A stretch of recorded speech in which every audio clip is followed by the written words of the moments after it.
Hello, everybody. This is Crystal. I'm upset because earlier I recorded this and the visuals were recorded, but for some reason the audio wouldn't record.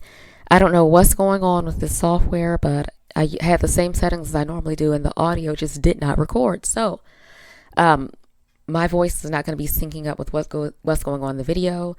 Basically, what's going on in the video is I'm just telling you about adenovirus and bearded dragons and showing you my bearded dragon, Matilda. So, what is adenovirus? Adenovirus is a contagious disease among bearded dragons. Baby bearded dragons often don't live past past 3 months old if they have it.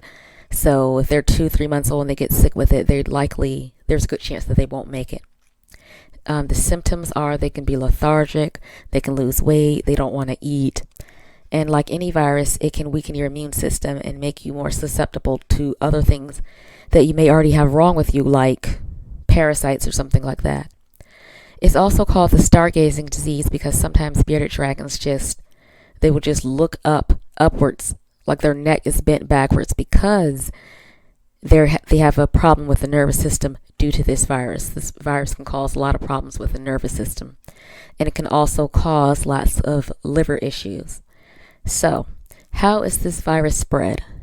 It is spread by the fecal-oral route. Let's say another dragon's poops, and their poop contaminates food or something else in the cage, and another bearded dragon comes along and comes into contact with the virus that way. You know how bearded dragons stick out their tongue to kind of test their environments. And it also can be spread by an uninfected dragon eating an infected dragon's leftover food, or let's say a handler handles an infected dragon, and then he or she goes and handles a dragon that doesn't have the virus. That can spread the virus. And of course, if you share a cage with an animal who is already infected, you are likely to get this virus. So, how did I discover Matilda had this virus? Basically, Matilda is a guy. I thought Matilda was a girl at first, but it's actually a guy. So I named it Matilda. But for short, I just call him Tildy or something like that. Tildy, Tildy Boo, Tildy Boy, something like that. So I discovered that Tildy had it during a routine checkup. I got him in December, and then I just went to the vet just to get a fecal done to check his system to see if he had any parasites, and just to give him his normal routine checkup because I just got him. He wasn't showing any signs of illness or anything. So my veterinarian told me that this disease was rampant in captive bred bearded dragons in the United States. So I decided to just go ahead and test for it since I was already there. And boy, was I devastated when it came back positive. So basically, my veterinarian told me if they were asymptomatic, there was a good chance that they could just be carriers and they could live out their lives normally. So I didn't give up on my dragon. I was very upset, but I did a lot of research. And so this is what I've come up with. I give my bearded dragon milk thistle extract and olive leaf extract. For obvious reasons, you got to make sure that the extracts are alcohol free. I give him a few drops of each every day or either every other day. I usually just put a few drops in a cup of each extract and either put it on his superworms or put it on any of his other insects that I give him. Or on days when I don't give him insects, I just mix it together and put it mix it together in a cup, stir it up, and use a syringe, like one of those feeding or supplement syringes, to draw the material up into the syringe. I just draw the extract up into the syringe, and then I just inject it in his mouth. And it's not very difficult to get it in his mouth. What happens is you just pull down on the corner of their mouth and just kind of trace the outline of their lip till you get to the middle.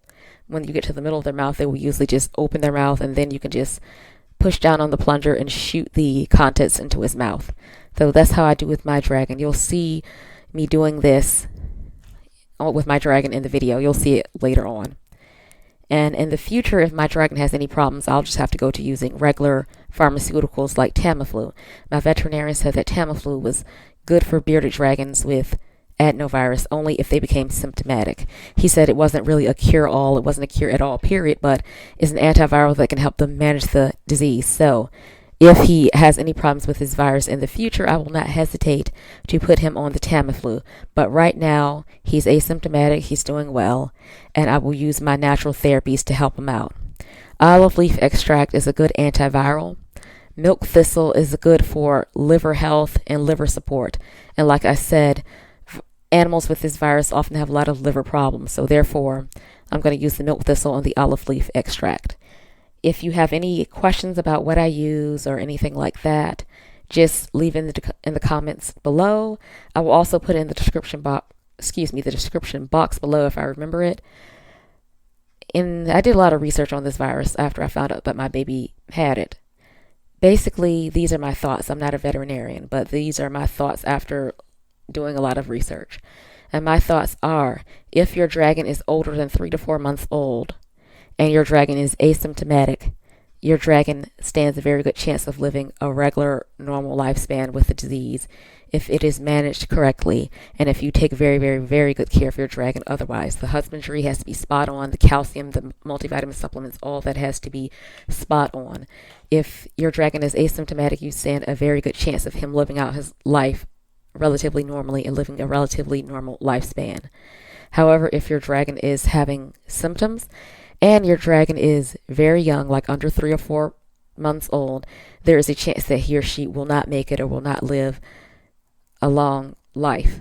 And that's just a choice you have to make on your own about with your vet and with your family to see what you're going to do with the dragon, about whether the dragon's quality of life is so low that you're going to have to put him or her down or what. But that's just the way I see it. If the dragon is doing well, the dragon is over, the baby state, he or she stands a very good chance of living a normal life. So you just have to manage the virus. That's my opinion on it. If you have any problems, questions, or concerns, please leave them for me in the description box below. And for the rest of the video, you can just watch me loving on Tildy and giving him his meds and all that good stuff. Thank you for your patience. Have a great day. Goodbye.